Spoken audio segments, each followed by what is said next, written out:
Boris Johnson का बरतानिया की वज़ारत उज़्मा की दौड़ में शामिल न होने का अहम ऐलान सामने आया है। वो कहते हैं कि पार्टी में हम आहंगी के बगैर मौसर तरीके से हुकूमत नहीं कर सकता।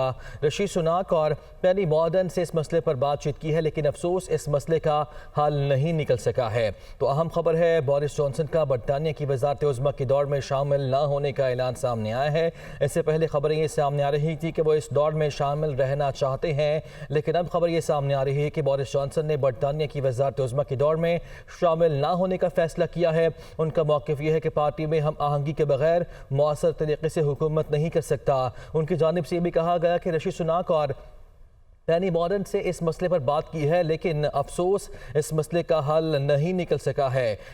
इसके अलावा आपको ये भी बताते चलें कि बरतानिया का अगला वज़ीर आज़म बनने की दौड़ नतीजा खेज़ मरहले में दाखिल हो गई है। ऋषि सुनाक ने वज़ीर आज़म का उम्मीदवार बनने के लिए मतलूबा अरकान की हिमायत हासिल कर ली है। और आपको ये भी बताते चलें कि इसके अलावा जो पेनी मॉर्डन है, उनका सितारा भी इस बार रोशन नहीं हो सका है। और ख़बर ये सामने पहले आ रही थी कि इनकी जानिब से ये फैसला किया गया था कि वो वज़ारत उज़्मा की दौड़ में शामिल रहेंगे, लेकिन अब बोरिस जॉनसन ने यह फैसला किया है कि इस दौड़ में वो शामिल नहीं रहेंगे और बाकायदा इसका ऐलान भी वो कर चुके हैं।